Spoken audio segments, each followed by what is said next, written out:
कुछ पेरेंट्स अक्सर ये कहते हैं कि उनके बच्चे बैठ के एक जगह पढ़ाई नहीं कर सकते, उनका फोकस ही नहीं होता है और जब भी पढ़ाने बैठो तो ऐसा लगता है वो पढ़ ही नहीं पा रहा है, लिख नहीं पा रहा है, मैथ के सम दो तो वो कर ही नहीं पाता है, अक्सर खोया खोया रहता है या फिर वो इतना टेंट्रम क्रिएट करता है कि उसको कंट्रोल करना मुश्किल होता है। और ऐसे में पेरेंट्स बहुत फ्रस्ट्रेट होते हैं कि बच्चे का क्या होगा, उसका करियर कैसे बनेगा, बड़ा होके वो क्या करेगा, जब अभी वो पढ़ ही नहीं पा रहा है तो आगे की क्लासेस में क्या होगा। तो इस तरह का फ्रस्ट्रेशन पेरेंट्स का बिल्कुल लॉजिकल है, लेकिन क्या आपको मालूम है कि बच्चों की इस तरह की प्रॉब्लम उनकी कोई कॉग्निटिव डेफिशिएंसी भी हो सकती है। हो सकता है वो किसी इशू से ग्रस्त हो और उसका फ्रस्ट्रेशन आपकी फ्रस्ट्रेशन से ज़्यादा हो जब आप उसको डांटते हैं, क्रिटिसाइज करते हैं या दूसरे बच्चों से कंपेयर करते हैं। आप सबने एक फिल्म देखी होगी तारे ज़मीन पर।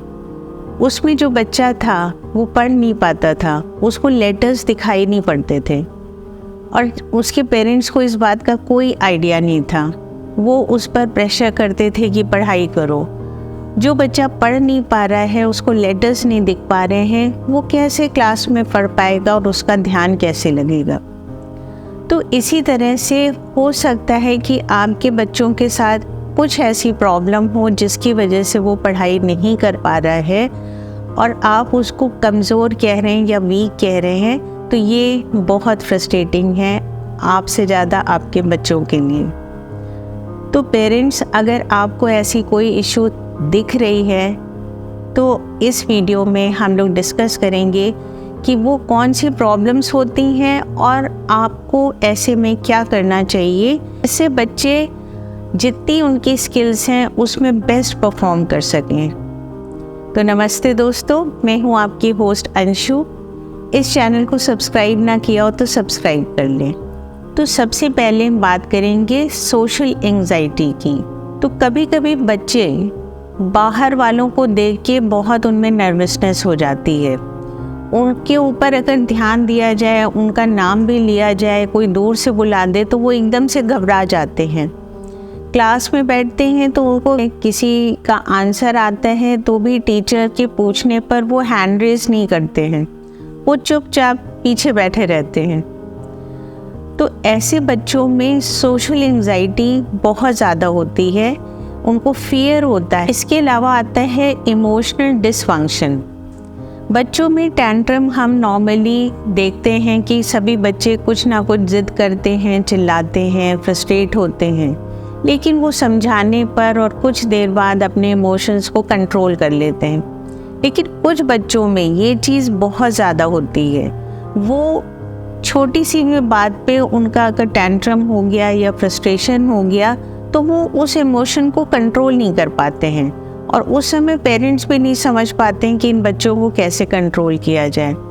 और इस तरह से बच्चे जब उनको स्कूल का कोई होमवर्क मिलता है या स्कूल में ही अगर क्लास में कोई एक्टिविटी हो रही है और उनसे वो नहीं हो पा रहा है तो वो अपने इमोशन को कंट्रोल नहीं करते हैं और बहुत फ्रस्ट्रेटेड होते हैं।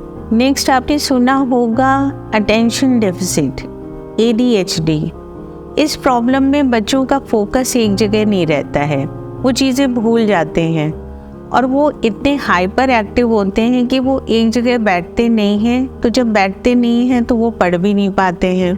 किसी चीज़ का वेट करना हो तो वो वेट नहीं उनसे होता है। ऐसे बच्चों को एक जगह बैठाल के और फोकस कराना पेरेंट्स के लिए रियली फ्रस्ट्रेटिंग है, लेकिन याद रखें कि ये बच्चों की प्रॉब्लम है। Next is executive dysfunction.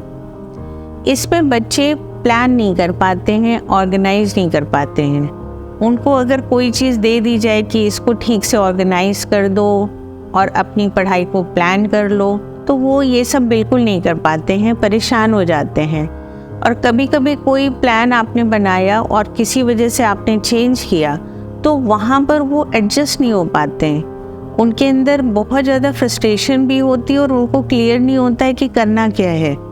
ऐसे बच्चे अक्सर बैग भूल जाते हैं स्कूल में, कुछ इम्पॉर्टेंट पेपर्स भी इधर उधर रख के भूल जाते हैं, कई बार होमवर्क लाना भूल जाते हैं। तो इस तरह की भी प्रॉब्लम्स बच्चों में होती हैं। कॉग्निटिव डेफिसिट, इस तरह की प्रॉब्लम होने पर बच्चों में थोड़ी सी इंटेलेक्चुअल डिसेबिलिटी होती है। ये चीज़ उनकी बाय बर्थ भी हो सकती है, कई बार प्रेगनेंसी के पीरियड में कोई इशू हो जाता है या बर्थ के समय होता है, या कुछ टॉक्सिन्स वगैरह आ जाते हैं, कुछ जेनेटिक्स की वजह से भी ये चीज़ हो सकती है। तो इसके कारण बहुत हैं, लेकिन उनके अंदर कॉग्निटिव डेफिसिट होता है, यानी कि वो उतने इंटेलिजेंट नहीं होते हैं। तो ऐसे बच्चे थोड़ा सा लेट हर काम को शुरू करते हैं, जैसे बैठना, क्रॉल करना, चलना, बोलना, इस तरह की चीज़ें थोड़ी थोड़ी सी लेट होती हैं, यानी कि उनका डेवलपमेंट थोड़ा सा लेट होता है।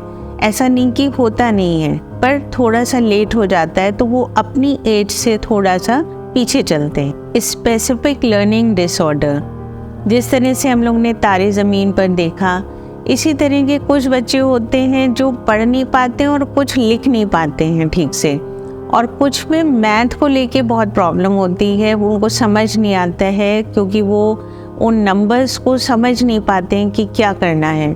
तो ये प्रॉब्लम्स भी उनकी एक डिसऑर्डर के कारण ही होती हैं। तो इस तरह की अगर आपको प्रॉब्लम अपने बच्चों में लग रही है, तो सबसे अच्छा होगा कि आप अपने डॉक्टर या पीडियाट्रिशियन से मिलें, उनसे डिस्कस करें, क्योंकि कई बार प्रॉब्लम जब छोटे बच्चे होते हैं हम लोग जल्दी समझ नहीं पाते हैं, और जब समझ जाते हैं तब तक लेट हो चुका होता है। तो ये प्रॉब्लम्स अगर आप जल्दी से जल्दी इसको डायग्नोज करेंगे और उसमें आप सही अप्रोच से बच्चों को जब पढ़ा करेंगे, तो आप देखेंगे कि ये बच्चे भी बच्चों के बराबर आ जाते हैं, कई बार आगे भी बढ़ सकते हैं अगर आपकी गाइडेंस सही हो। तो इसलिए आप पहले डॉक्टर से मिलें, और डॉक्टर आपको रेफ़र कर सकता है किसी थेरेपिस्ट के पास, साइकोलॉजिस्ट के पास। फिर वो गाइड करेगा कि बच्चे को किस तरह की प्रॉब्लम है और किस तरह का डॉक्टर उनकी अच्छे से ट्रीटमेंट कर पाएगा। और इसमें बेसिकली आपको केवल गाइडेंस की ज़रूरत है कि अपने बच्चे को कैसे ट्रीट करें, कैसे पढ़ाएं, उससे कैसे बात करें, कैसे उसकी बात को सुने और इंटरप्रेट करें कि बच्चा क्या कह रहा है, उसका क्या मीनिंग होगा। तो ये चीज़ें आपको कोई एक्सपर्ट ही समझा सकता है। तो आपके बच्चे की जो भी स्पेसिफिक प्रॉब्लम है उसको लेके आपको कोई एक्सपर्ट जो गाइड करेगा, उसको आप जितनी जल्दी शुरू कर देंगे वो आपके लिए और बच्चे दोनों के लिए बहुत बेनिफिशियल रहेगा। तो इस चीज़ को हल्के से ना लें। अगर किसी तरह की प्रॉब्लम लग रही और आपको लग रहा है आपसे मैनेज नहीं हो रही है, तो तुरंत आप डॉक्टर से बात करें, और इसको हो सकता है कि वो प्रॉब्लम हो ही ना, तो वो भी आपको डॉक्टर बता देगा, लेकिन एक बार कंसल्ट ज़रूर कर लें। जो एक कॉमन चीज़ जो इन सारे बच्चों के साथ बहुत ज़रूरी है और हर पेरेंट को करना चाहिए, वो है अपना अनकंडीशनल लव, सपोर्ट, बच्चों को ठीक से सुनना, उनको समझना और हर तरह की कंडीशन में उनका साथ देना। क्योंकि बच्चों को तो हमेशा पेरेंट्स की ज़रूरत होती है, लेकिन जो बच्चे थोड़ा सा प्रॉब्लम फेस कर रहे हैं उनको आपकी बहुत ज़्यादा ज़रूरत है। तो बच्चों के साथ रहिए, उनको सुनिए, उनको समझिए और देखिए कि उनके अंदर किन चीज़ों का पोटेंशियल है, उनको बाहर लाइए, उनको मोटिवेट करिए। डेफिनेटली ये बच्चे भी अच्छे हो सकते हैं, बस आपकी सही गाइडेंस की ज़रूरत है। तो मिलते हैं नेक्स्ट वीडियो में किसी नए टॉपिक के साथ। तब तक इस वीडियो को लाइक एंड शेयर करिए और कमेंट करके बताइए कि ये वीडियो आपको कैसा लगा। Thank you.